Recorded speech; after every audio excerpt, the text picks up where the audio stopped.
Welcome to Acute Conversations, the official podcast of APTA Acute Care, where we share engaging conversations about acute care physical therapy so you can connect to your profession. I'm Ashley. And I'm Leo. Today, we have a special episode recorded live at CSM 2024 Boston. We feature numerous acute care attendees and presenters along with their insights. We hope you enjoy the episode. All right, we're here, day one, Thursday, CSM. I just finished watching this presentation. We got some of our return guests here that were part of the podcast, Carrie Lammers. We have Danny Young, James Crick, and then in the background here, institutional readiness for rehabilitation framework. So how'd it go, guys? They just presented. Well, they always let me start to get my stuff out of the way. So I get to talk about the state of the research on things. And I was worried I was a little bit of a downer today. I wanted to moderate it afterwards, but you know, we know some things, but not as well as we want. So that's the take home for my section. My most favorite quote from you is probably. Yeah. Probably. Yeah, probably. Probably. Is more rehab better? Probably. Probably, yeah. That was kind of the theme of the conversation, and then Danny got to pass it off to me, and I got the unfortunate reality of having to describe the most dry portion of our time about variation and unwarranted variation in clinical care. So we talked about it a little bit, about this circular idea that maybe our relative lack of evidence, this idea that we still live in the probable world, contributes into our therapists that have tremendous variation, which might actually limit our ability to make changes at the level of the individual institution. Very cool. And then taking us home was Carrie. Operations, because at the end of the day, the research is great. You still have to do stuff. Somebody's got to make it happen. That's right. Talking through the change management is always something I love to do, but just really, you got to get started. You got to get moving and then just improve from there. You can't wait for a perfect model. You can't wait for a perfect article. You just got to start We have to making do things stuff. better. But let's make it as good as we can based on what we currently know, right? Yes. I love that was what they did today. And Carrie and Annette talked through a structured framework for adapting, a understanding your own system to then coach your therapists and then improve. And so what I loved about it is they weren't prescriptive to the institution. They were allowing for a robust framework that operational leaders could then take back to their own institutions. Awesome. Very, very well done. Yes. Good job. Awesome. Thanks, everyone.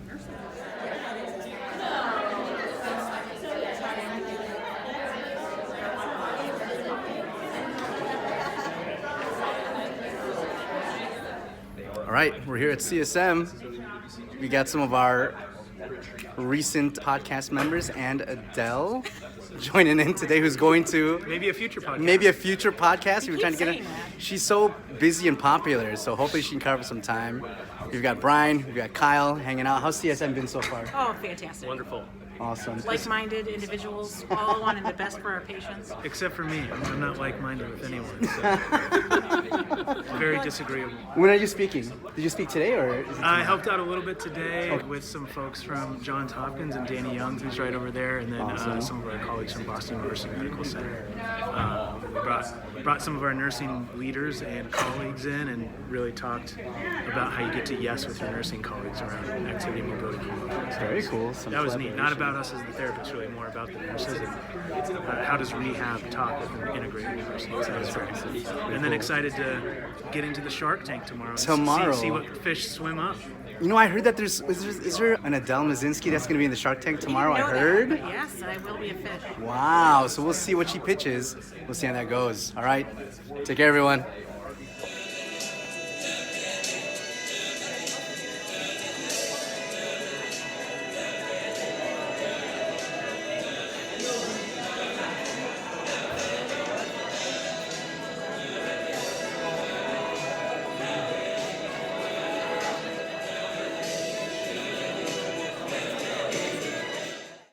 All right, I am here with Edward Mathis, who just won the James Dunleavy Distinguished Service Award. Congratulations. Thank you, Ashley. Please tell me, how did that feel to be acknowledged for your work? It's kind of fun. Awards are kind of like a funny thing because I really enjoy submitting awards. Over the years, I've submitted a number of people for the Lucy Blair Award at APTA, for the Societal Impact ward, certainly on the Michigan side and the acute care side. But it's, when you're getting yourself, it's just kind of it's different. I guess it's, you don't do anything for the elite. You're not, you don't serve because, well, hey, at some point I might get the James Dunley Distinguished Service Award. It's just been more. It's more just a result of the labor of love for service and advocacy to the academy, to the profession, and it certainly is nice to be recognized for the work that has been done. I mean, Well, and to me, that's what makes it all the more special, right? Was that like you're not doing this for an honor. You're doing this because your heart is in it. Yeah. You're passionate about it. You're committed to it. And I can't think of any person more deserving than you. I mean, I don't know if many people know this, but Edward is also the executive producer of this podcast. And he does that like completely under the scene, like no one necessarily knows. But like you do a lot. You really do. But it is about like being able to give back. Because I think there's a lot of things that we do. There's a lot of service activities within the profession that are underappreciated. And I mean, I feel like, the work that I did, the small part I did to help with getting the academy hooked up with the foundation to be able to do that full research grant, to help with thinking about how the academy is structured with their strategic planning, helping out with the membership. And really, I think, the podcast has been really rewarding for me because there's a lot of stuff that we do, on the finance side where nobody really appreciates. We said today, I told the new treasurer like 90 seconds max because people aren't really super interested in hearing about all the different finance. It's not that I think everybody still wants the academy to be in a strong financial position, but the podcast has been kind of a unique service opportunity because there is that tangible product that we are delivering. And, I'm biased because I edit it behind the scenes, but I mean, I think it's really come along nicely. I mean, I'm proud of the work that has been done.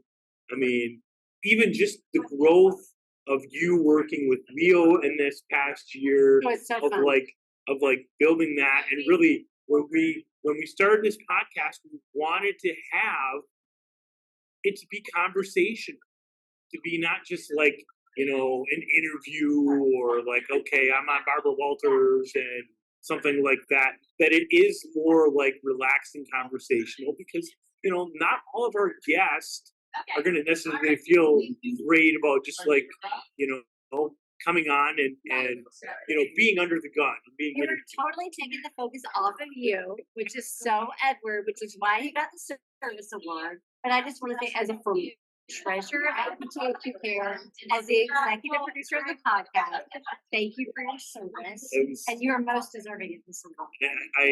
I did I told a couple people there must have been a low candidate pool this year. Oh my God, he's so humble. It's so not true. Thank you, Edward. Congratulations. Thank you. So much. Yes. And I look forward to more success and great guests coming up on the podcast. We've been doing a lot of work this week of talking to different people that be like, hey, you'd be great in the podcast and continue this. It's been fun doing the 21 episodes that we did last year.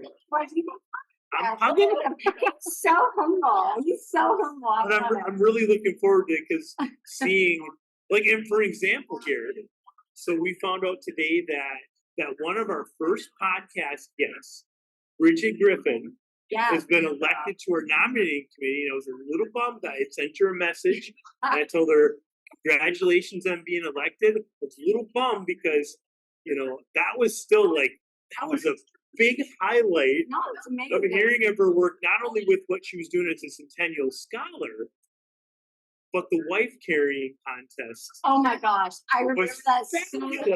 It was so good. I had to Google that and watch the whole carry thing. All right, thank you, Edward. Thank you, Ashley. Looking forward to continue work with you this year. All right. APTA Acute Care, Acute Conversation, CSM, Boston 2024.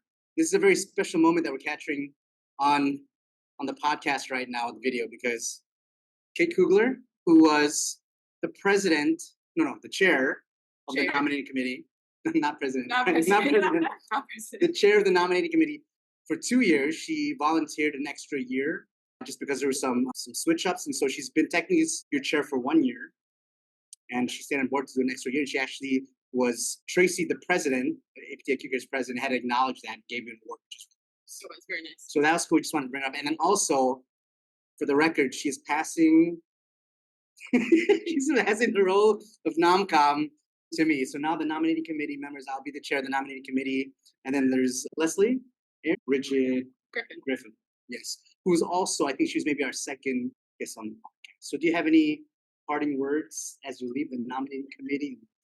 No, I think what's great about the nominating committee is that you have this team that you work with, and you are on the committee as a member, and then you work up into the chair position. And so I think it's a really nice way to get to know the process and get to know the other team members. And so I think you don't need any advice because you're well prepared and ready to take on the job.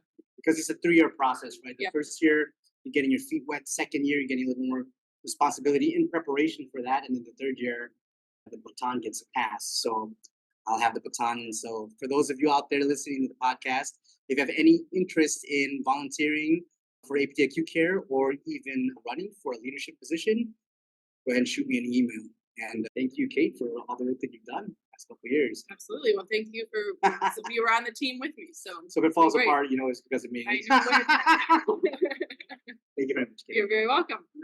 All right. Okay. All right, I am here with Jason Falvey, who just was awarded our Acute Care Lecturer Award. Congratulations to you. Thank you. Please tell me, how did it feel? I would love to know a little bit about, please tell our listeners who could not come to CSM today, a little bit of what your message was and, what is your plan to do?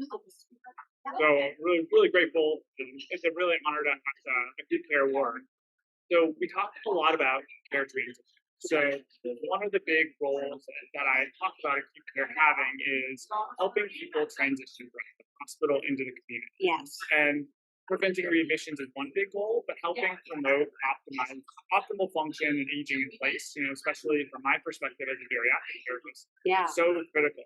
And we have such huge roles in reducing unmet needs for devices and caregiver training and all of these important domains of function for older adults, yet our systems don't value that role that we have. So we need to put data on that role. We need to start thinking about innovative care models that move us out of the hospital walls and really practice on top of our scope, which might include now, wearable sensors, it might include telereading. How can we create new models of care that help people move successfully across all the care settings and connect them not only with medical care and rehabilitation care, but maybe social supports and other structural supports to help them successfully. Yeah, that's amazing. I think it's so wonderful. And he gave such a wonderful message. And if you weren't there, I'm so sorry you missed it. But I just want to know, is there anything else you would like to say to our listeners that you weren't maybe able to say in your lecture, but you want to encourage our audience? Any take-home message or key takeaways that you're hey, this is my podcast. Well, the title of the lecture was "You're More Than a Discharge Recommendations." So I think really not letting yourself be put in a box as the discharge recommenders, the mobility techs in the hospital, that is an important part of your role, but the least important thing you do is probably touching patients in the hospital. Most important is communication, care coordination, setting up that nursing for success. Don't let people undervalue. I love that. That's really so inspiring. So congratulations to you, Jason. Thank you so much. And I am very inspired by what you're going to do for our future of acute care physical therapy. And thank you so much for being here. Yeah, thanks. And I look forward to being on the podcast, talk more in depth about it. Oh, yeah, we're definitely going to have you back. Talk Great. in depth about it. This is just touching the surface. Yeah, All right. Okay, thank you so much. Have a Yeah, great day. thank you. All right. You all ready? So here I am, swimming with some of the sharks from our Shark Tank session. I learned a lot. For example, I learned that Carrie has many love languages. That's one thing that we had talked about. How did it go today with the Shark Tank? I thought it was pretty Oh my awesome. gosh. Yeah, I think it went great. really well. Yes, Yeah, yeah. so much fun. Super. Great contestants. Yes, absolutely. Fabulous ideas. Yes. Oh my gosh. They were so prepared, Yes. and we definitely had to work it out for us. You know what I really appreciated was that, like, just like the real Shark Tank show, people pitched ideas, and it's like, okay, there's weaknesses to these ideas. Let's flesh this out a little bit more. You've got 3 or 4 things that you want to do. Can we parse it down to something that might be a little bit, or some of the weaknesses? Go back a couple slides, rethink this. There was that, but then also these are some really good ideas. So I think the way that you all are able to address that was good. Were there any big highlights that you guys kind of want to highlight or just kind of mention or talk about? For I'll just capitalize on what you just said. I think the thing that, like, I think every person who swam in the tank had such positive feedback. So when Kyle Ridgway said, "No matter what you do, you will succeed," Yes, that was amazing. Yeah, because that was so true. Because we had people who were passionate about their work, and it was very clear. and it was like unscripted. It was like there's like an improv component to it as well, to be able to like dissect that. So kudos to the Sharks. Hats off to you all to be able to put that all together and just right away be able to take an idea, break it apart, and kind of build it back together with some items. So awesome. Thank you, Sharks. Yeah. All right, so we have one of the contestants from the Shark Tank. We have Lori, who's also a UIC alum, so that's pretty amazing. There you go. What year? 2012. 2012. So shout out to all those UIC PT alum from 2012 and all the UIC. And also, we also have Josh, who that was one of Sharks. Talk to me about how the experience went with the Shark Tank. I mean, I thought it was really fun, actually. I don't know. It was really fun to have a presentation. I was saying this is something that I haven't done since PT school, honestly. I haven't really been a part of doing things like this. I felt powerless to do things like this at a smaller, at a regional hospital, and this was a really cool opportunity to just say, like, hey, I've got this idea, and this seemed like the right platform for it, and it was really fun.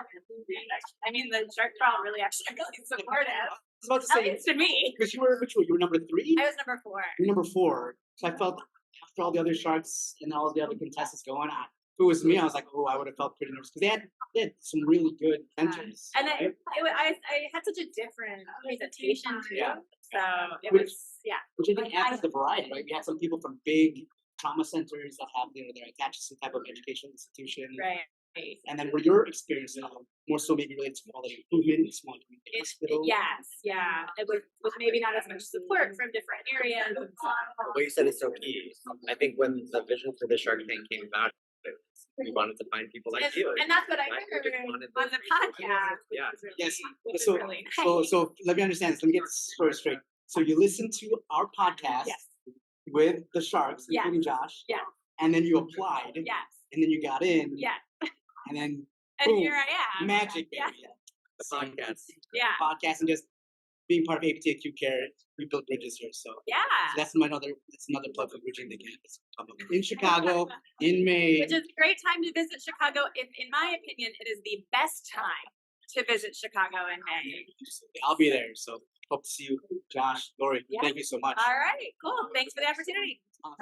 I am here with Elisa Curry, who just won the Mary Sinnott Award for Clinical Excellence. Welcome. Thank you. Thank you so much. Please tell me how that felt. It is entirely overwhelming to be able to be represented.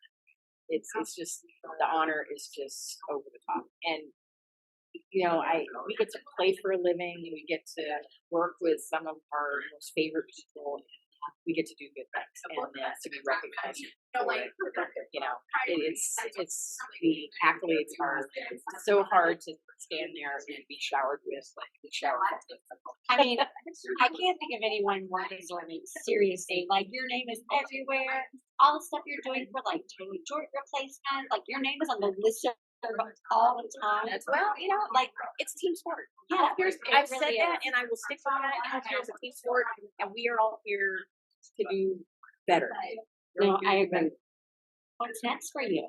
Oh my gosh, our hospital is growing by leaps and bounds. I have a wonderful staff of people that I work with, and they are young and they're hungry, and I'm trying to elevate their role within our hospital system. We are going to level 2 trauma in July, so we have education wrapped around that. Our hospital has had talks about an acute rehab unit in conjunction with that project, so that is in the works. We are constantly trying to elevate our rehab staff in our hospital. Our total joint SIG just elected officers, so while I will always be the founding member of the total joint SIG, we have a new chair in. I am the current elected vice chair. And then we have a treasurer. So with that comes the expansion of how we manage in this managed care ASC, ambulatory surgery center environment. So there's just so much. There's so much to say yes to and so much to get involved in. Well, I feel like I've seen your name everywhere. Like I went to your Oxford debate yesterday. It was a lot of fun. It was so much fun. It was so much fun. And you're doing such amazing things. I am so lucky. You know what? It's the thing I always hear at Combined Section is how much fun the Acute Care Academy is. And it's truly fun. It's truly fun. It really is. It's not.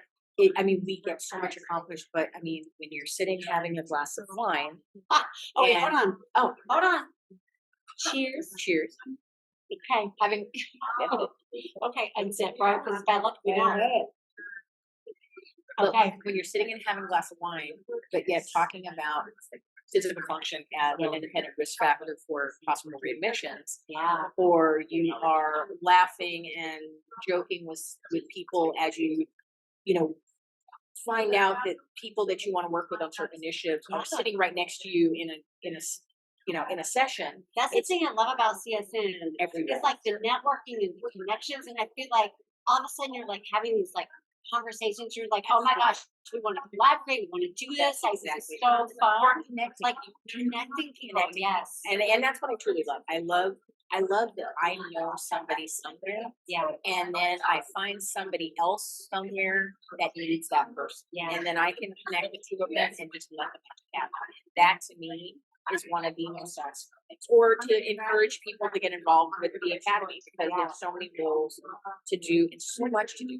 And if you don't know where to start, if you feel like I want to do something but I don't know what to do, contact us, because that's what this is about. It's about an opportunity for you to learn, to give back to your own community, to the profession, and create your vision. I agree. Like, reach out to the academy if you want to get involved. One day, you may be winning the Mary Sennett Award for Clinical Excellence. But this year, I can't think of anyone more deserving. Congratulations to you. So congratulations, and thank you to my colleagues for doing the work that you do. Every one of you is amazing and wonderful, and keep up the great work. Any other highlights from CSM, not just from the education standpoint, but just how cool is it to be in this convention center with thousands of PTs, like-minded people? Like French people, they think like you. They're like outgoing people like you. You know, and just like networking, trying to meet people, find the next step for people who are so willing to like pass on information to the next generation is like something that's pretty unique about PT. I think it's very like pass the torch. Yes. I like it. That really pays it forward. So are you all on your clinical rotations? So how much longer until graduation? That's a big question. 13 weeks. 10. So good luck, congratulations, good luck on your boards. Thank you. And tell all your friends that you're on a cool podcast, Acute Conversations. So the students are giving me a hard time because the email. Look at this camera over here. There we go. So the students are asking me if I have an Instagram or a TikTok or what is that, Snapchat, or I don't even know what kids are using nowadays. I didn't go that far, but he doesn't have social media and he has an email. They're giving me a hard time. Okay, so if you care, I think that they're trying to push me to have a TikTok, which I don't think so. My colleagues, Audrey and Rich, come here. What are we filming? We're filming the podcast. Wait, let me ask this. Are we live? We're live. We're not live. It's recording. Okay. This is one of the sharks. Rich, so the camera's up here. Rich Severin, one of our sharks. Aubrey Little, one of my colleagues from UIC, University of Illinois in Chicago. And these students from USC were asking me if I have a TikTok and Instagram. And I said no. So But do you have an Instagram? I do. Do you? I sure do. Do you have an Instagram? Okay, acute care. I don't have a UIC Instagram. I have my personal Instagram. Yeah, I was like, I don't follow your Instagram. Instagram, but I don't have No, my professional. a professional Instagram. So I think Do ICPT have an Instagram? Yes. We're working on it. All right. Good. I think this should be the birth, the conception of acute conversations Instagram. I think we have to listen to our members, give the students what they want. I think this is the beginning. The next gen. So You heard it here first. Yeah, You heard it here first. she said, "Do I have an email?" She said that with so much disdain. Well, for there's a me. song where got to give the people what they want.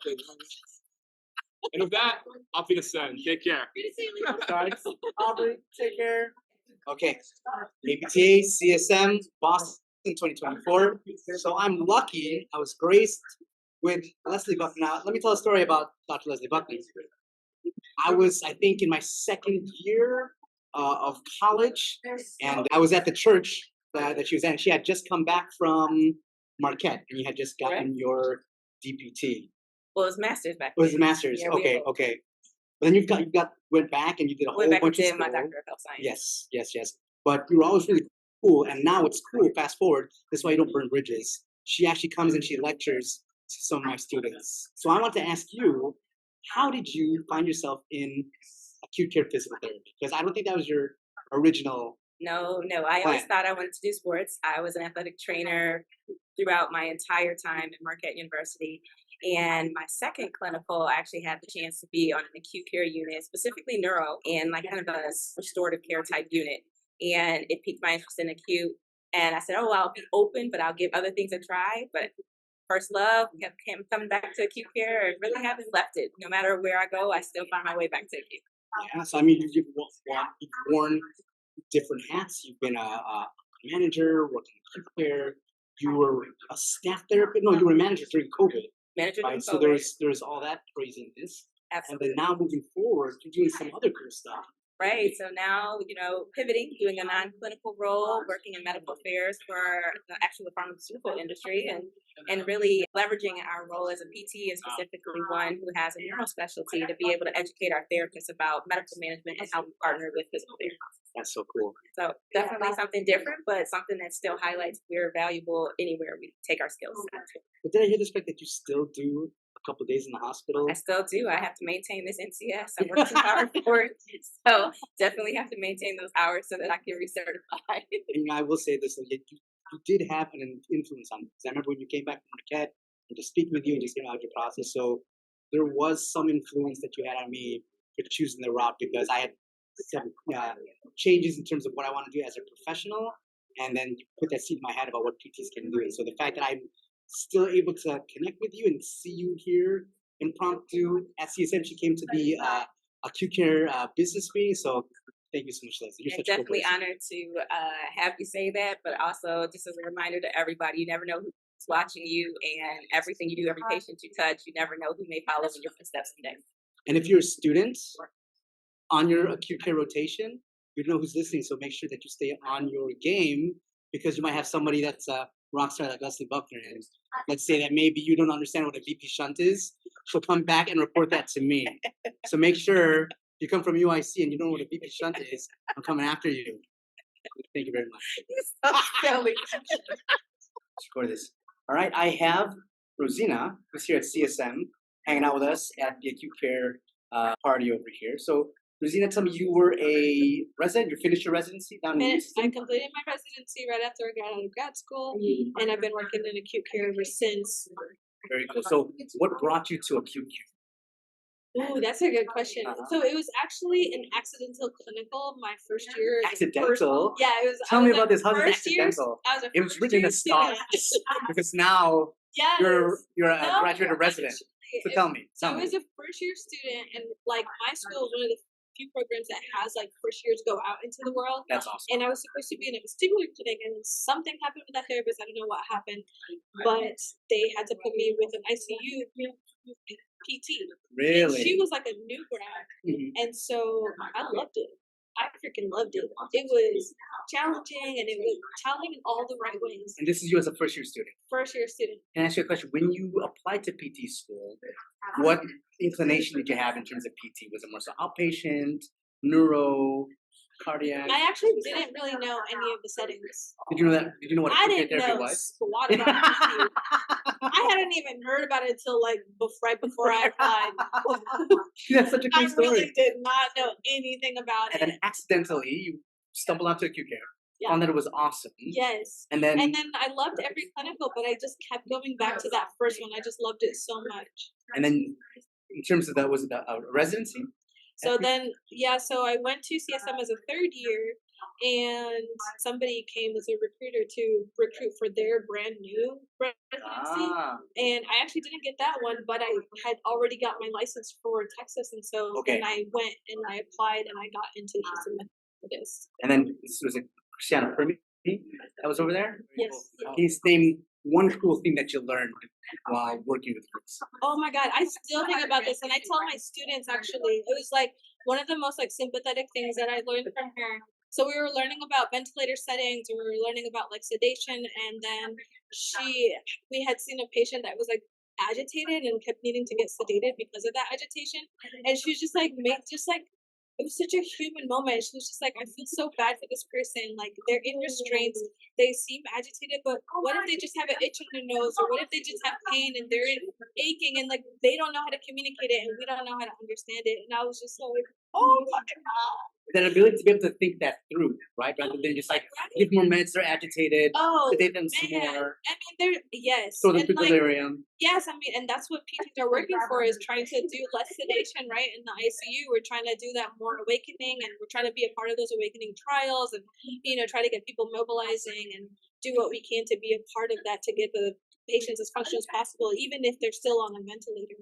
But yeah, I still remember that to this day. Like, it was not just learning about ventilator settings. I was like, that is a human being that who knows what they're going through when they're delirium or they're pain or not pain. Like, who knows? And the amount of time that we spend with those patients, and that's why I love acute care. The fact that we can actually be part of that plan of care and actually kind of we spend so much time. Yeah.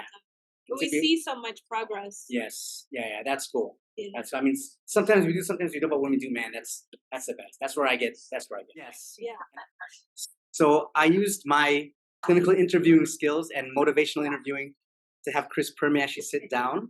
She told me that she will, for me, just for 30 seconds, let me ask one question. So Chris, give me one word in Portuguese that I can use if I'm talking to a patient that speaks Portuguese. Give me just one word. Okay, one word that we want to talk to our patients, is that? Yeah, how do I say pain in Portuguese? Você tem dor? Você tem dor? Você tem dor. Você está com dor? Você está com dor. Close enough. How do I say arm? Is it braço? How do I say arm in Portuguese? Braço. Braço. Okay. Perna. Like perna. Perna. Okay. Very good. How do I say you can't refuse physical therapy? You were going to get up today, this morning. Ok. Você não pode recusar fisioterapia. A gente vai sair da cama de qualquer jeito. That is so cool. You're so. I'm just gonna call you Chris. Chris, how do I say this in Portuguese? This sounds so cool. Thank you so much for giving us an opportunity. Anytime. So, Chris Permi, CSM, 2024 Boston. We would like to thank all of our guests for joining us on the podcast live at CSM 2024 in Boston. Please note that because this episode was recorded live at CSM, our audio quality may not be perfect at times, but we do encourage you to check us out on YouTube to get the full experience of this episode. Acute Conversations is the official podcast of APTA Acute Care. It is hosted by Leo Arguelles and Ashley Poole, executive produced by Katie Brito and Edward Mathis, music by Alexia Action from Pixabay. For more information about APTA Acute Care, be sure to check out our show notes for links and resources from the Academy. If you found value from our podcast, please be sure to subscribe, follow, and share with your friends and colleagues. Join us in 2 weeks for a conversation with Jason Falvey, the recipient and lecturer of the 2024 APTA Acute Care Lecture Award. Thank you for listening, and may your shoes and scrubs stay clean today.